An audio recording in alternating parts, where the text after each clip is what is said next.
Alrighty, guys, welcome to another episode of the Peak Podcast, where we interview thought leaders and coaches in our space, share their stories and their backgrounds. Today, we have an amazing guest, Ethan. He's the founder of Chasing the Dream, helping people unlock their true potential. And if you've listened to any of the stuff we do or followed our program, Peak Fulfillment Coaching, you know that aligns very, very closely with what we do. So, without further ado, let's bring Ethan on and let's just have an amazing combo. So get ready, guys.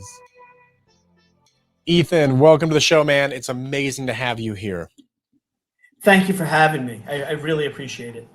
God, that's amazing. Ethan, where are you from? I didn't ask you in the pre-show. If I say New York, you promise not to hold it against me? Oh, we're done. We're calling it here. I'm just kidding. No, I'm kidding. That's awesome. I've never been to New York. Always wanted to go, and I've just heard great things. Well, that makes one of us, but that's okay. Well, I'm on the other side of the country, me and my co-founder, and we operate our business out of Oregon. So on the other side of the country. Okay. Yeah. So it's a I love it out here. I'll never leave. I'm branded, got a tattoo, and I'll never leave. I love this place. Ethan, thanks for being here, man. I appreciate what you've got going on. Tell me more about what you're working on today. And then I'm going to dive in and ask, how did that start? What is the ethos behind that? Okay. No, for sure. Well, front and center right now with what I'm working on is creating a world, a community in which people start to fundamentally rethink the relationship between business and employees. I mean, for the last 15 years, in my intro, you were kind enough to say unlocking people's potential. There's a paradigm shift, and it's happening, man. It's beautiful. Businesses are starting to transform from shareholder value to stakeholder value. And I feel like over the last 15 years, I've been the tip of the spear to start that. And that's what I do in my practice. I work with organizations to really kind of rethink the employee as their only lasting competitive advantage. Wow, that is very cool. What has the shift been like then since COVID? How have what have you seen change? What is that paradigm shift? Maybe you can tap into that a little bit about how did COVID influence that, right? Maybe more in the office, Yeah. deeper culture, and then that remote culture. How have you seen that shift and how have you played a role in that? So, that's literally the most important question anybody could ask. It is, yeah. So thank you. I think COVID really accentuated and exacerbated the values of the individuals. Let's say people listening in are entrepreneurs or thinking about starting something, or established organizations with an existing culture. So on the one hand, I think that everybody knows somebody who suffered and or maybe passed during COVID. And so the notion of there's got to be a new way of thinking about caring about employees, treating them differently. Entrepreneurs, people who maybe got sick and tired of the crap they were dealing with in corporate America, they said, I want to start something fundamentally different. Sure. COVID was an opportunity for them to sever the umbilical cord, or organizations just retreated in themselves, and basically used COVID as an excuse to not change by blaming external factors. And my role is to shed light on it. So if somebody wants to start a business, I'm their Sherpa. I'm there to help them climb the mountain. If somebody in an organization says, we're dying, our culture's dying, and we need to rethink it, come on board, Ethan, and help us navigate it. Man, that is very, very cool. I love it. Culture, my business partner and I, we've run 4 different businesses at this point, and culture has always been the core of everything for us. And I Yeah. love what you said about shareholders, stakeholders. Um, what can a business do in today's landscape to help keep retention high? I think this is my perception. Again, this is a raw podcast, and I'll be open and honest with you, man. Okay. I think a lot of employees these days feel very entitled, and I have proof of that. I've seen it firsthand, and I've interacted with other businesses that tell me that all the time. What is it? I mean, I know I get it, right? That they feel that they can dictate their benefits or schedule because of the environment that we're in today. But what is something, again, back to the root of the question, that a corporation, a company can do to keep people around? Like, just dive Yeah. into the culture piece for me. Yeah, no, for sure. And I think it starts with how do we define Okay. what culture is? And I mean, you talk to anybody, they can have a different understanding or Yep. philosophy on what culture is, but at its most elemental basic essence, Yeah. culture is day in and day out how people act, how they interact, and how they feel about basically the organization. Sunday night, they're getting ready to go to work Monday morning. Yep. What's the reaction? How do Okay. they handle that? And so when you say what can a corporation do, I kind of think that depending on where you are in your organic business growth life cycle, if you've got 50,000 employees, obviously your toolkit's different than if you've got 5. 100%. But honestly, anything that you think you can do to go back to your people first, that's a starting point. I'll give you an example. You got 3 levers you're going to pull, right? Entrepreneurs got to know this. You've got strategy. Look, let's be real, man. After COVID, you could have the most amazing strategy. If you don't have good people, you and your partner know this, you're not going anywhere. Yep. Operational efficiency, come on. Everybody can go on the computer and do chat GBT and AI and EOS. Operational efficiency technology is literally lowest common denominator. It's the great equalizer. Yeah. The only thing you've got that is going to give you lasting competitive advantage is your people. So let's talk about the 800-pound gorilla in the room. You said Gen Z. Yeah. I might think a little bit different than most middle-aged white dudes, 50-something-year-olds. I've spent the last 15 years teaching 5,000 of them. I teach in 15 colleges and universities. I've given talks to about 35,000 high school and college students on careers. I get what Gen Z is, and I get what the negative stuff is. I mean, come on, my daughter's 24. My insight is this. As you're getting ready to bash and call them this or say they're this and that, I get that. Just remember, they grew up seeing what was done to their parents and their grandparents in 2007 and 2008. Homes were foreclosed. Their life savings were stolen. They were maybe working one employer for life and they were kicked out.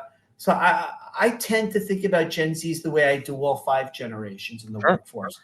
They're fundamentally unique people, and the best way to unleash them is get to know them individually. 100%. That's why the work you do is so transformational, and the stuff that you're doing is amazing. I mean, people are the foundation to everything. And the business that we ran before this, and it's no longer around, but we struggled for a long time, and we cared about our people, and we met with them weekly about how can we leverage the business to help you get to your dreams. If your dream is to go hike Mount Everest one day, like, we're going to give you Friday afternoons cut off so that you can go prep and train for that, whatever that might be. Yeah, for sure. Especially the Gen Z world, right? Like, relationships are everything. Letting them feel like loved on, seen and heard, like that's everything, right? For sure, but it's a little bit simplistic, and I get it, man. The kind of person who's going to come work at Patagonia is not the kind of person who's going to go work at British Petroleum. But it literally starts out with who are the people you're bringing in, and that's one of the first things I do in my consulting is I literally do an audit of the organization's people. Talent acquisition. So I'll ask the first question that I get, like deer caught in the headlights. Do you still hire people based on a job description? And they're like, yeah. They go, yeah, of course. And I go, no, that's 20th century. I said, why are you doing that? And they look at you like they have no conceptual understanding. I'm like, hold on a second. Wouldn't you rather bring somebody in who's a rock star, who's got all the attributes of like a kick-ass employee, and let them learn on the job? But no, they say, here's the 5 or 8 things we need that person to do. And I'm like, but hold on. In 3, 4, 6 months, everything's going to be outdated anyway with technology, global, all those things that are going on right now out there in the world. So bring in great people. Like, you want somebody who's intrinsically motivated and self-driven. What if you're bringing in somebody who spent her or his or their whole life being told what to do? Yeah. You could say, we want to make a great company for you. And they Yeah. just look at you and go, because they're not prepared. Yeah. Yeah. So it literally starts with who you're bringing in and the kind of talent acquisition you're doing. Sure. You want somebody who loves money? Great. Yeah. You're a bank or a Yep. private equity firm or a hedge fund. If you want somebody who cares about the community, go hire an Eagle Scout. Dialed. You asked me a question in the pre-show, and I want to throw it right back at you. When did you know that this moment was what you wanted to do, and maybe was your calling, as I called it in Yeah. the pre-show? But tell me about that moment and when you found it. I mean, I just have to add, I have to say thank you, because that's almost such a spiritual question, but it gets to the root of every person probably who's been listening to your program for the last 8 years goes through that kind of journey where they ask themselves in that one shot, that one moment of complete clarity and honesty, where do I want to be at the end of it? What's my legacy? Mine was, look, I'll be real honest. Mine was 2008. Okay. I spent a year heading up marketing for one of the largest cable and telecom companies in the country. In the 1 year I was there, I helped grow there. I primarily grew their revenue 40%. My reward was I was laid off with 15,000 other people. I was a jerk. I went and spent $250,000 on an MBA. My reward was 20 years in corporate being treated horribly. So I came home late one night in December 2008, laid it all out on the line with my wife. We've been together since high school. She knows me better than anybody. I broke down. I broke down. I was just crying uncontrollably. And I said, I cannot do this ever again. Yeah. She waited for me to kind of talk through like what was in my head. She literally said, it took you long enough. January 1, 2009, I didn't have any startup funding. I didn't have a Rolodex of clients. I didn't have any strategic partners. I went out on my own, and the rest is history. But that was my seminal moment, my aha moment. So thank you. That is amazing. Thank you so much for being honest, raw, transparent with me. No ego, break down all vulnerable. I mean, be vulnerable, man. Open the Komodo. This is what we're here for. So thank you for doing that. And you know, it's something that you're teaching your audience, you're teaching Yep. entrepreneurs or wannabe entrepreneurs is Yep. there's this like crazy preconceived notion. I mean, I've worked with over 20,000 entrepreneurs. I mean, I'm in the Goldman Sachs 10,000 Small Businesses program. I love entrepreneurs, but they seem to think that all of a sudden when you go out on your own, you have to be a hard ass, you have to have all the answers, you have to approach business in terms of, you know, black and white or red and black, profit and loss. I think the best entrepreneurs take the essence of who they are and infuse it into their company. It's their values. Exactly. Couldn't agree with you more. And I mean, you said it here, I'm not going to say it again, really, but that's what we do. And that's what we've done. And I really love what you said there, because you went all in, and your wife said, well, it took you long enough. It's clear to me that, and this is something that I realized about myself too, so it's not like a disrespectful thing. She believed in you way before you believed in yourself. And she knew Yeah. that you had it in you, but you didn't Yeah. really believe that you had it in yourself to do it. And that's the tough thing to get through, because whether circumstances happen, limiting beliefs, we start to callous ourselves that we cannot do something, or we can't believe in ourselves to do that. And you got to shift that identity, and you got to break those patterns, reprogram things, and you really need to reshape again that identity to believe in yourself that you are this kind of a person. And January 1st, 2009, man, that was your day. And I love it. Yeah, you know, it's that age-old truism is whether you think you can or you think you can't, you're right. And I mean, look, I mean, one of the first things, if somebody's saying to themselves, I think I'm ready to go out on my own, but I'm not sure. Sure. One of the first pieces of advice that I give other people, kind of play it forward, that I got back in 2009, if you're thinking about going out on your own, Okay. the first thing you want to make sure you do, the first thing, before anything else is make sure you have a tribe, a supportive network of those people who are going to help you protect your emotional construct. Like, it's tough. That's why there's such a high failure rate. It's even tougher when you don't have people in your corner who back you and support you. And one of the toughest decisions I made was I cut off some people I knew my whole life because they were so toxic. And everything was, do you think now is the right time?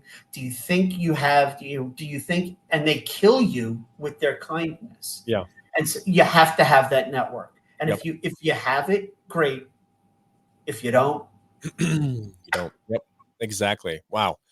Thank you for paying that forward. I think that's really, really impactful. Well, Ethan, as we wrap up here, I want you to tell the audience or share with the audience what is one thing you would leave with them. It could be inspirational, it could be tactical, that they can go out and they can implement in their daily lives, in their businesses, whatever that might be. What would that be?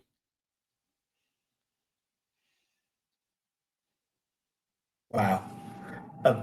Life is genuinely too short to do what you hate and be miserable.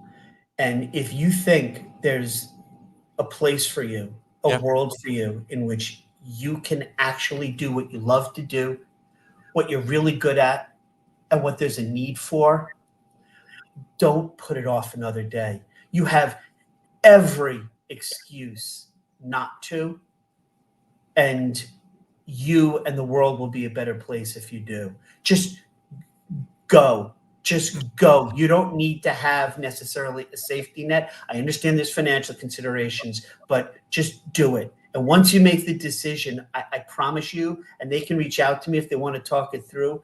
Once you make that decision to go, it is amazing how so many other things fall into place. 100%, man. Nothing happens until you commit. I love your advice, and I know the audience is going to love that too. So thank you so much. Thank you for having me. Ethan, where can people find you if they wanted to reach out and ask you that question? Tell us where they can find you. Oh, for sure. My website, the Chazin Group.com, and they can go on YouTube. I've got over 400 videos about this on my YouTube channel called, the Chazin Group. And I also have a podcast, Chazin the Dream, where I talk to people about doing this. Amazing. That is amazing. Well, Ethan, thank you so much for being here. I know we're going to be in touch. We'll chat out in the pre or in the post show, but until then, thank you so much for being here, and I cannot wait to have you back on down the road and whatever ends up happening. So, Ethan, thank you so much, man. Thank you for having me. All righty, guys. Thank you so much again for being here at the Peak Podcast. Another amazing episode with thought leaders like Ethan.